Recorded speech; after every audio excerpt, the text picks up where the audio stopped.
rising from the trees on the outskirts of Omagh. This striking complex is the former Tyrone and Fermanagh Hospital, one of the most architecturally complete 19th century asylums in Northern Ireland, built between 1848 and 1853. The hospital was designed by William Verrill, a well-known Irish architect of the era.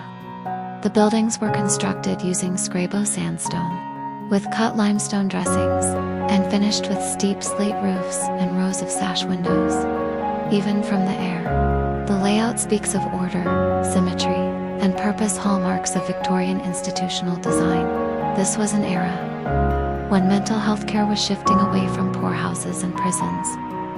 New asylums were being built across Ireland under the Lunacy Act, intended not just to detain, but to treat. Architecture played a central role in that shift, offering structure and a sense of moral order.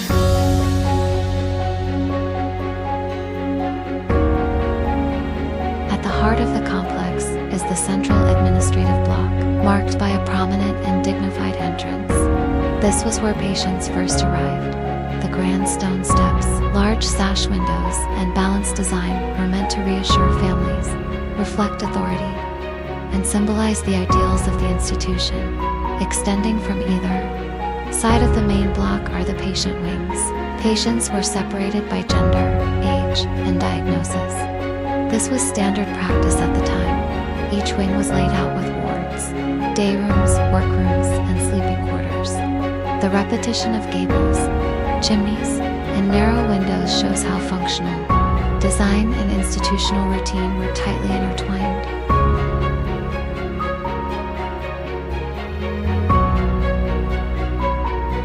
Tucked inside the core of the building are two large internal courtyards. These were enclosed outdoor spaces used for supervised exercise, gardening, or simply fresh air. It was all part of the therapeutic model known then as moral treatment, where exposure to light, nature, and structure was thought to help restore balance to the mind.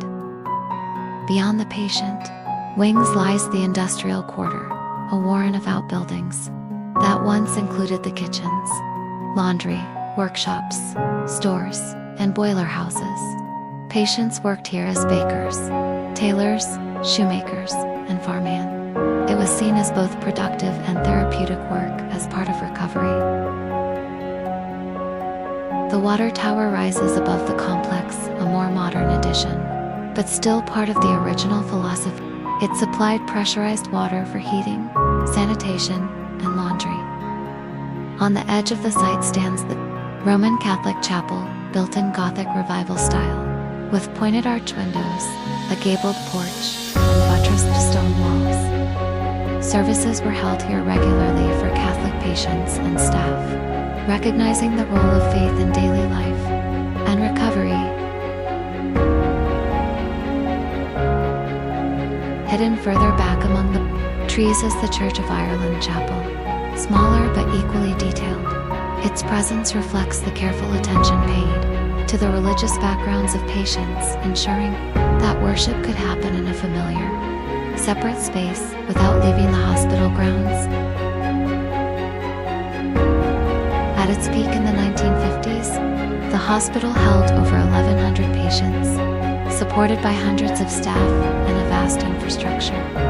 It was one of the largest mental health institutions in Northern Ireland, but within its symmetry and stone are the quieter stories of people who were isolated, misunderstood, sometimes mistreated, but also cared for, in a time when this was believed to be the best possible model. Today, parts of the site are still used by the Western Health and Social Care Trust for modern mental health care.